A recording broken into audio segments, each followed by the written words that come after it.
Reading from Genesis 1:26 through 28. Then God said, "Let us make man in our image, according to our likeness. Let them have dominion over the fish of the sea, over the birds of the air, and over the cattle, over all the earth, and over every creeping thing that creeps on the earth." So God created man in his own image. In the image of God, he created him. Male and female, he created them. Then God blessed them, and God said to them, "Be fruitful and multiply. Fill the earth and subdue it. Have dominion over the fish of the sea, over the birds of the air, and over every living thing that moves on the earth."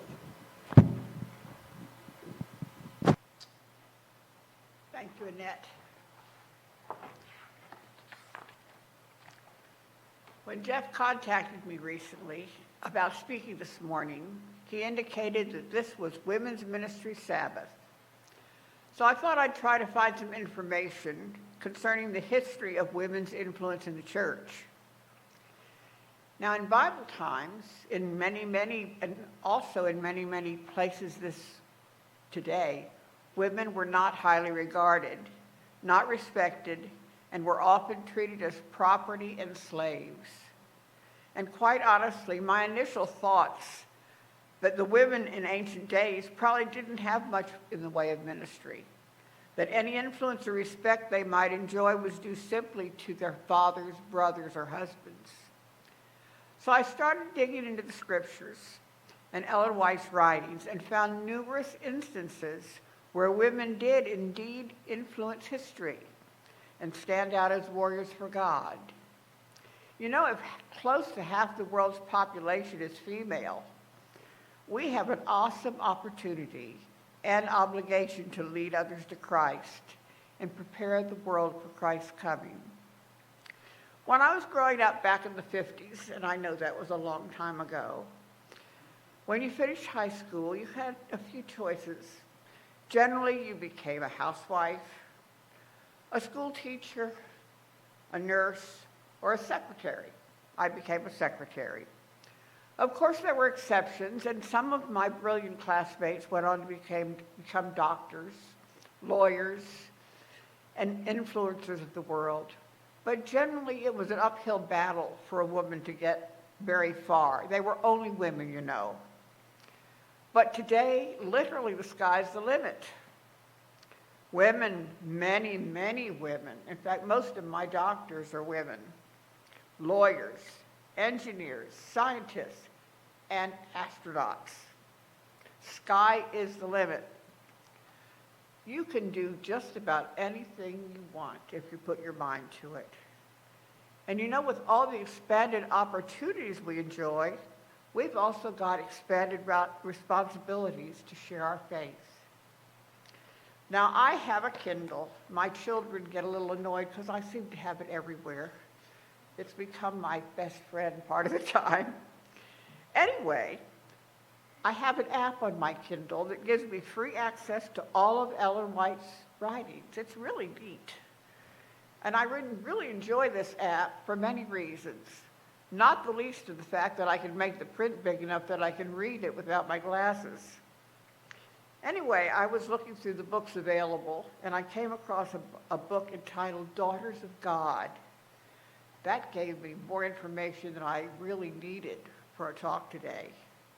It was just loaded with stories of women in the Bible and how the Lord worked through them. If I'd listed all of them, we'd be here all morning. So I just picked out a few stories. You can't hear me? I'm not. Okay. Okay. Hiding behind the mic might be a good thing. I found out some stories that inspired me and showed me God's leading through the lives of our female ancestors. All through history, God has used women, normal, human, flawed individuals, to accomplish his work. There are stories of women prophets, women like Deborah, who led men into battle. Did you know about that? There was a harlot who hid spies from the enemies, a fallen woman, but the Lord used her. There were so many women in the background making a difference in the lives of our ancient relatives. Now, not all of these women were squeaky clean, Bible-thumping women, but when they encountered God, he used them to further his work. In the opening paragraphs of the book Daughters of God, Ellen White, quoting from the book Evangelism, page 466, she states, "In the various branches of the work of God's cause, there's a wide field in which our sisters may do good service for the Master. Among the noble women who have had the moral courage to decide in favor of the truth for this time are many who have tact, perception, and good ability, and who may make successful workers. The labors of Christian women are needed." In Genesis, the very beginning of the Bible, we hear the story of Adam and Eve. Beginning in the Garden of Eden, God made it very clear that he regarded all of mankind in his special creation. Ellen White writes that Eve was created from Adam's rib, taken from the side of Adam, signifying that she was not to control him as his head, nor be trampled under his feet as an inferior, but to stand by his side as an equal, beloved and protected by him. A part of man, bone of his bone, and flesh of his flesh. She was his second self, showing the close relationship that should exist in a relationship between man and wife. It was our Creator's design that womankind would be a special helpmeet to mankind and was designed to complete him and support him in life. She was bone of his bone and flesh of his flesh. They were meant to complete each other, not compete with each other. I like to imagine what life must have been like in the Garden of Eden with that first couple. They knew only beauty and peace and were surrounded by wonderful gardens and unafraid animals. They enjoyed the companionship of their Creator daily and wanted for nothing. The temperature was perfect, not 100 in the sun. The vegetation was verdant and lush. And if you wanted to pet a lion or snuggle up to a raccoon or a wolf, no problem, they wouldn't bite. Life was perfect. No strife, no worries, no conflict, no pain, no death. Can you imagine a more perfect environment? God only asked one small thing of this perfect couple, to avoid one tree in the middle of the garden, as only in that spot was Satan permitted to tempt them. Sadly, against God's advice, Eve wandered away from her husband's side and was fooled by this glittering snake to doubt God and to eat the forbidden fruit. She took the fruit and ate it. Tasted pretty good. It was mighty tempting. Adam realized what she'd done would signify death for her. But he was so close to her, he figured he'd rather die with her. And he ate of it too. He was so afraid of losing his companion that he basically disobeyed God too. Now Satan had promised that eating that fruit would make them wise and able to know both good and evil. And he told the truth. They immediately were aware of evil. They were made afraid. And they went and tried to hide from their best friend and Creator. The wages of sin is death, and that hasn't changed. But God, in his love, as we were talking about in Sabbath school today, his love and wisdom had made provision for sin. And Adam and Eve, though they were banished from their paradise home, he still loved them. And he gave them hope for a future. They weren't immediately struck dead. They were given an opportunity to see what God had in mind for them. And if you go through the many genealogies of the Old Testament, Adam and Eve lived for a long time. We're talking a long time. And they produced a lot of children. Now, they dearly paid for doubting God, but they had that hope that we still share. They experienced heartaches and disappointments, but they could look forward to God's promise. Eve was the mother of this earth. She was human, she was frail, and she made a lot of mistakes. But God loved her and didn't forsake her because of her sin. And you know, I have a feeling that after what Eve went through, that she taught her children well about God's love and his promise to redeem them. And that they were brought up knowing that there was hope. There was a pot of gold at the end of the rainbow, you might say. Then there was Sarah. Remember Sarah? She was the wife of Abraham. She was old. She was up there. She was getting up close to 100. And that's, even back then, that was pretty doggone old. So she was well past her childbearing years. But God performed a miracle. He used her. And he opened her womb when she was an old lady and gave Isaac to her.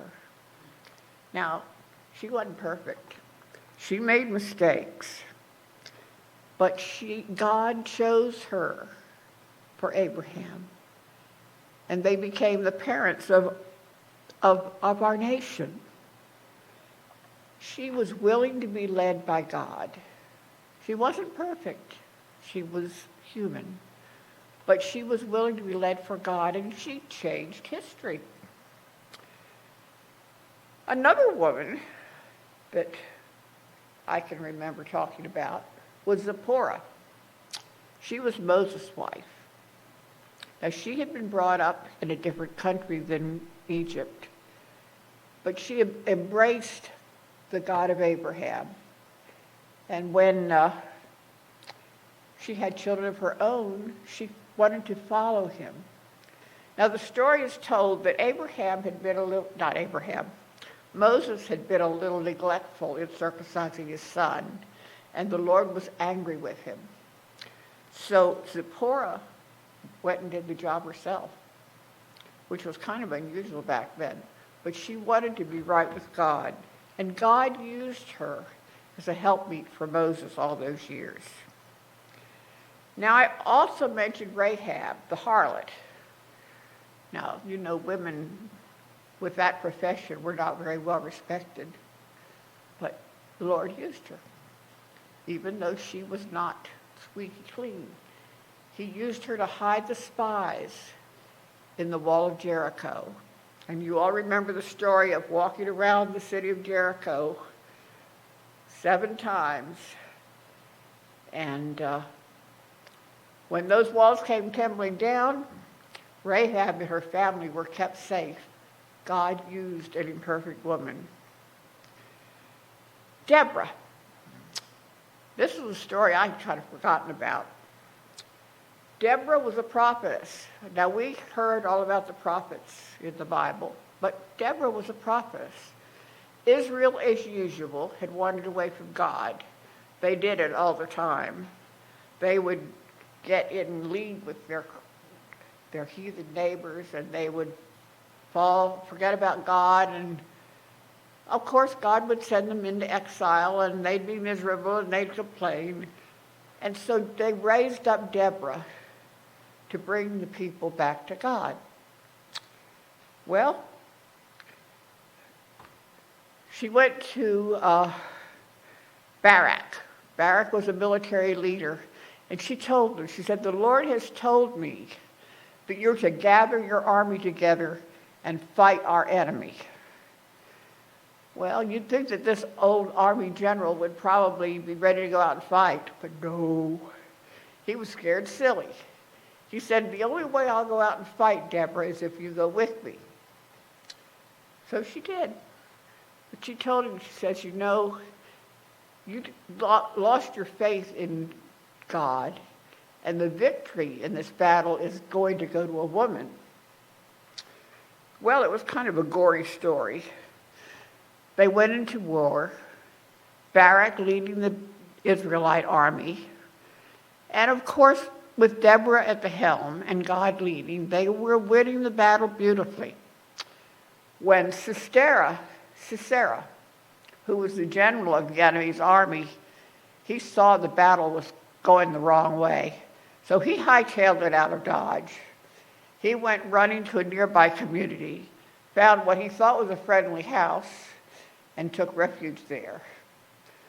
The woman of the house took him in, gave him something to eat, not realizing who he was. But when he decided to take a nap on the sofa, she realized who he was, and you know what she did? This is kind of gory, but she took a hammer and a nail and she ran it right through his head. Now, it's a gory story, but the Lord used her in a very unusual way. There are lots of stories. I mean, I would really encourage you, if you haven't done it, to look up the book Daughters of God. It will give you courage. There were so many women that were normal. They were only women. But when they allowed the Lord to use them, they changed history. They made things so different. One woman whose story is found in Exodus 2 was Jochebed. Can you imagine the fear of being pregnant and knowing that if your child was a male, he would immediately be put to death? That was the pressure that Jochebed was under. The children of Israel had been under Pharaoh's rule for generations, and Pharaoh feared that their numbers were becoming too great and that they might overthrow their captors. He made a cruel decree that all newborn males were to be thrown into the Nile to die. There were some gory stories back there. Jochebed looked in the face of her precious baby boy and determined that she was going to do everything she could to save his life. She built a little boat of bulrushes and waterproofed it with pitch and set the baby inside and left him in the river with his sister sitting on the bank watching out for him. Pharaoh's daughter, as you know, heard the baby's cries and rescued him from the water. Miriam ran up to the princess and offered to find a wet nurse for the child. You know, you're going to adopt this kid, but I can have somebody take care of him until he's weaned. Jochebed basically got paid to take care of her own child. And she had him in her care for 12 years. She taught him well the history of his people and their dependence on God. She drilled into him the stories of his ancestors and did everything she could to prepare him for the heathen influences that he'd been facing in Pharaoh's castle. Just think of the responsibility of those 12 years. God honored her faithfulness. And as we know, he used Moses in mighty ways to free the Israelites from Egypt's bondage. Never underestimate the influence of a godly mother and her prayers. Jochebed was only a woman and a slave. Her lot in life was humble, her burden heavy. But through no other woman save Mary of Nazareth has the world received greater blessing. Knowing that her child must soon pass beyond her care to the guardianship of those who knew not God, she the more earnestly endeavored to link his soul with heaven. Don't underestimate your prayers. The early years of childhood are the time to instill in youth the love and dependence on God. And even though our children may grow up and turn away from God, I believe that our prayers follow them. And I don't think we should ever give up. I think there is coming a time when those prayers, when those early tales of childhood will come back and make a difference in their lives. We never give up on our children. Being a mother is one of the highest callings of God. It's a great profession for a woman. Hannah. Hannah, the wife of Elkanah, was very sad. She and Elkanah had been married for many years, and she had never born a child. Choosing to be childless is one thing, but to be barren was devastating, especially in that culture.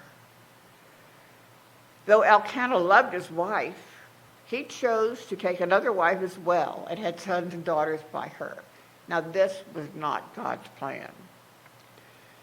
The children of Israel had followed the customs of their heathen neighbors, and polygamy had become widespread. As if it wasn't bad enough to be childless, now Hannah had to deal with another wife who was lording it over her that she had children and that Hannah didn't. She was heartbroken. She was sad. And she was just so desperate to have a child. Every year, Elkanah would take his family, both wives, to the yearly feast at Shiloh. This was a big family occasion of worship and sacred festivities. Elkanah did try to console Hannah. He assured her of his love. He says, "Am I not better than a dozen children? Am I not enough for you?" But she wouldn't be comforted. During the festivities, there was a lot going on. And heartbroken Hannah earnestly prayed for a child. She was praying at the entrance of the tabernacle and just letting her heart out about her grief. She was so overcome with grief that the priest thought she was drunk. Apparently there was a lot that went on in these celebrations. And he started to condemn her for her behavior. But she told him the story, and he had pity on her, and he uttered a blessing. "Go in peace, and the God of Israel grant thee thy petition that thou hast asked of him." She promised that if she had a son, she would dedicate him to God's service. God answered her prayer and gave her a son, Samuel. Can you imagine the joy at finally holding a baby of her own in her arms after so many years of hoping and praying and disappointment? And can you also imagine the immense responsibility she felt to prepare this child to serve God? She had only 3 years to mother him and prepare him for the temple work. 3 years.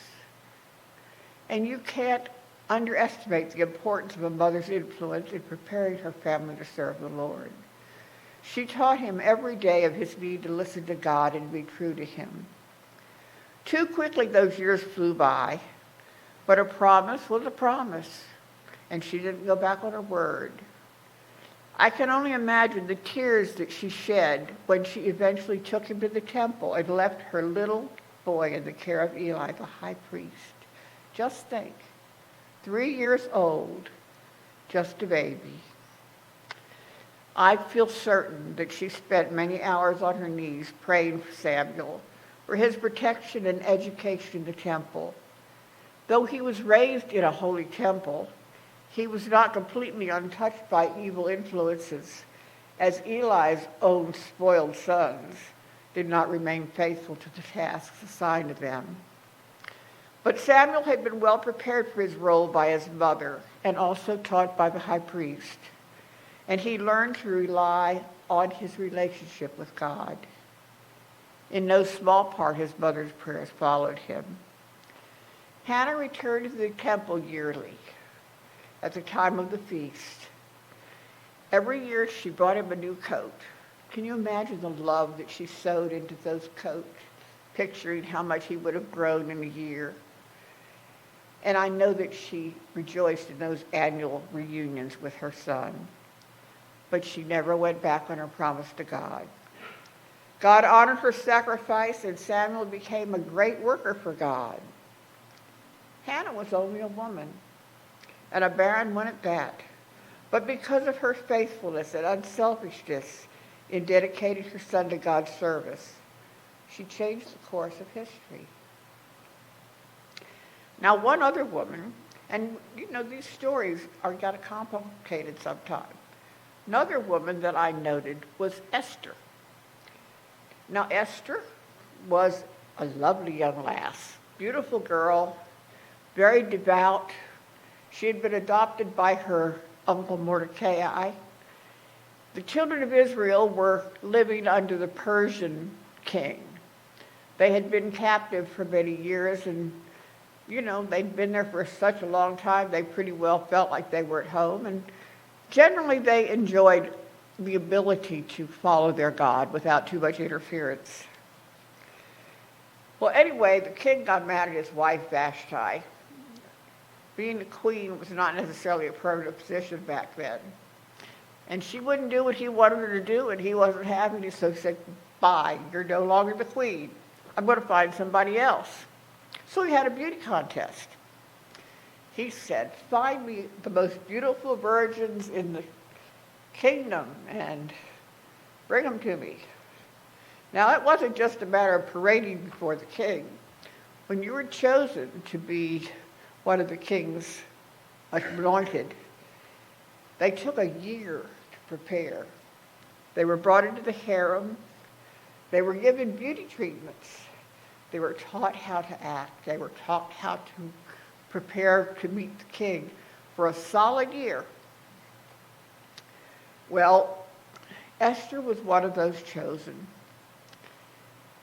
I imagine it would have been a shock to a girl from an Israelite neighborhood who'd been raised comfortably but not lavishly, to all of a sudden be pushed into the court of the king, to be in a harem with a bunch of other women, with the whole sole purpose of preparing herself to make the king want her to be queen.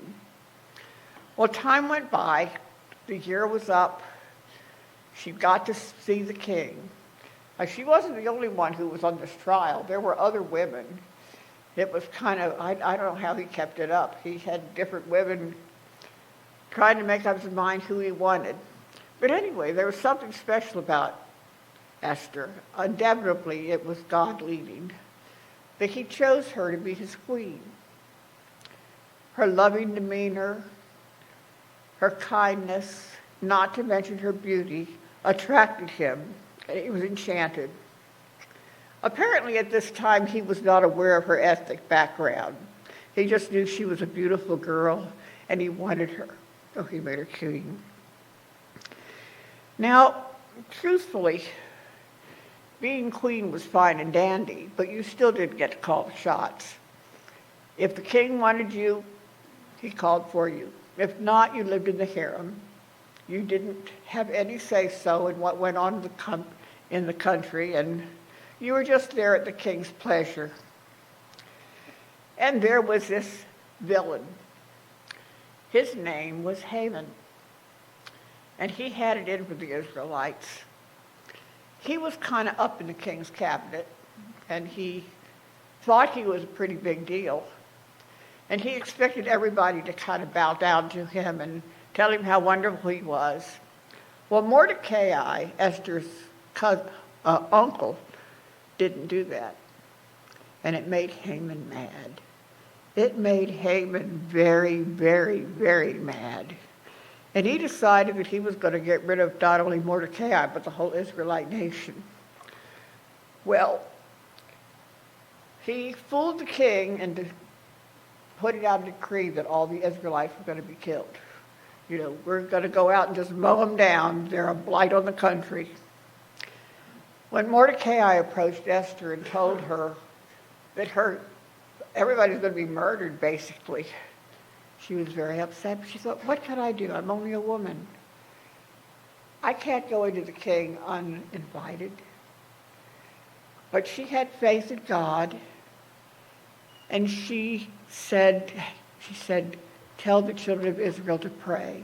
Pray and fast for 3 days. The whole nation says, the other women who are with me and I will do the same. And then I'm going to go into the king. And if I perish, I perish. Because if he went into the king and he wasn't in a good mood, he could say, that's it. Go away. Off with your head. Well, the story, to make a long story short, is that Esther went in, and the king was delighted to see her. He put out his scepter and said, "Hey, anything I can do for you, I'll give you." She says, "Well, I would like for you and Haman to come to dinner." Well, you know how that affected Haman. He was tickled to death. The queen is inviting me to dinner. I was such hot stuff. So anyway, she invited him to dinner, and the king says, "What can I do for you? I want to give you a gift. You're so special to me." She says, "Well, let's have another dinner party tomorrow night and bring Haman." Well, at the other dinner party, she revealed the plot against her people. Haman was not too happy anymore. He realized the noose was tightening around his neck. But it had a happy ending for Esther. Her people were allowed to defend themselves. Haman was killed. Mordecai got a good job in the palace, and everybody lived happily ever after. We can't anticipate how the Lord will lead in our lives. We need to be open to his workings and trust him. Esther was just a woman, but through her relationship with Christ, she changed history. In Christ's day, there were many people who followed him, men and women. You hear about the disciples, but there was a group of people that followed after Christ, and many of these were the women. They ministered to Christ and his disciples, and they were there to do whatever they could to help him. We hear the story of Elizabeth, John the Baptist's mother. She was another lady who was barren, but the Lord gave her a son who was the forerunner of Jesus. And then, of course, we know about Mary of Nazareth, a young girl, just a girl.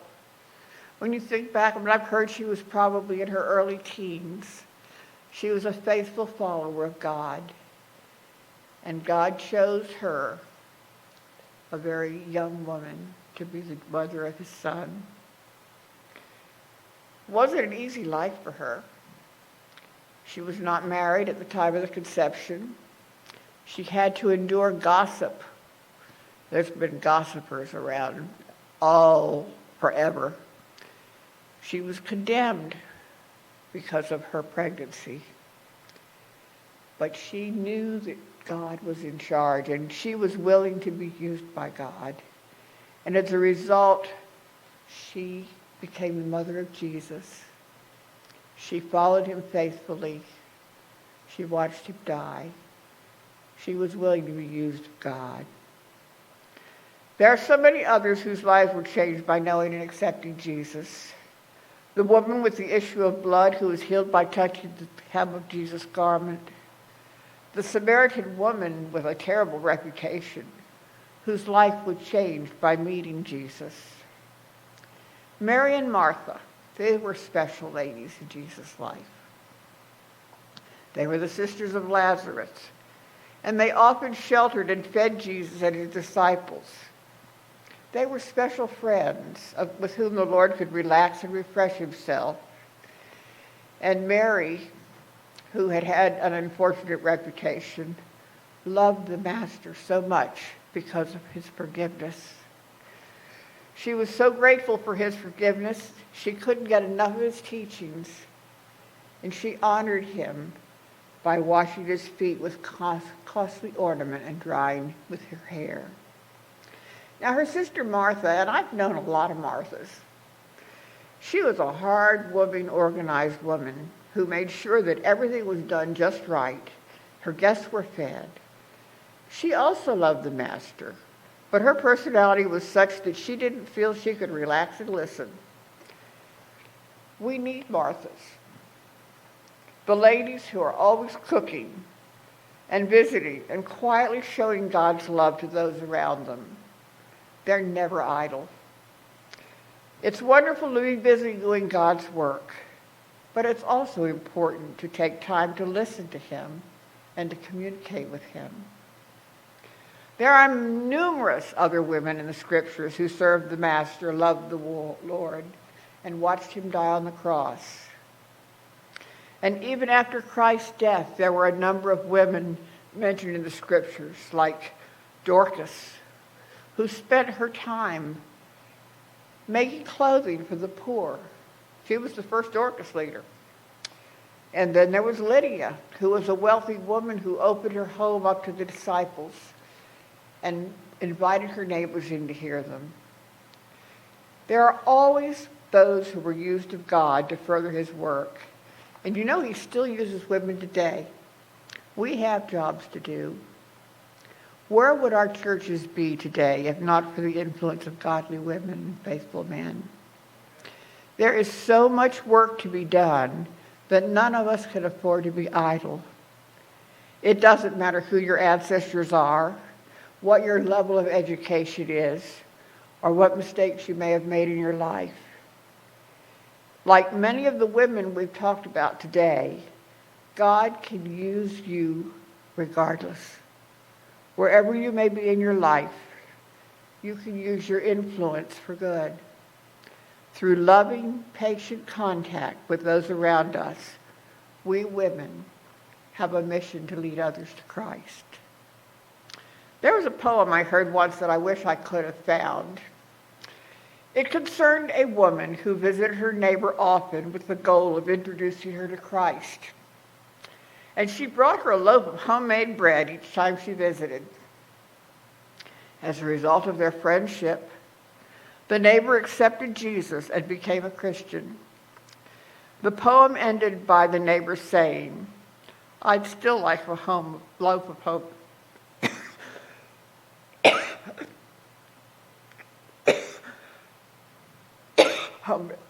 homemade bread." It's the little things in life we do that make a big difference. We ladies need to be there for each other. We need to pray for one another and encourage each other. Many may be living with discouragement and depression. Many have heartaches that we're unaware of. Some may just need a friend to share their burdens. Sometimes women can accomplish things that men cannot. We need to look out for our sisters in Christ and be ready and willing to lend a listening ear or helping hand wherever possible. And we need to pray, and then pray some more. Pray for ourselves, our children, our families, our church members, our sisters in Christ, and ask the Lord to lead us into the service he has picked up for us. Never feel that you're only a woman and can't do great things for Christ. With Christ, all things are possible. There's a great big world out there waiting for you to conquer it for Christ. I'd like to close with a little song that I've loved since I was a child. Brighten the corner where you are. Do not wait until some deed of greatness you may do. Do not wait to shed your light afar. To the many duties ever near you, now be true. Brighten the corner where you are. Just above are clouded skies that you may help to clear. Let not narrow self your way to bar. Though into one heart alone may fall your song of cheer, brighten the corner where you are. Here for all your talent you may surely find a need. Here reflect the bright and morning star. Even from your humble hand the bread of life may feed. Brighten the corner where you are. Brighten the corner where you are. Brighten the corner where you are. Someone far from harbor you got across the bar. Brighten the corner where you are. Ladies, we have a work to do, and we don't have a whole lot of time to do it. Let's all remember that if we let God lead, there's nothing we can't accomplish. Our closing hymn is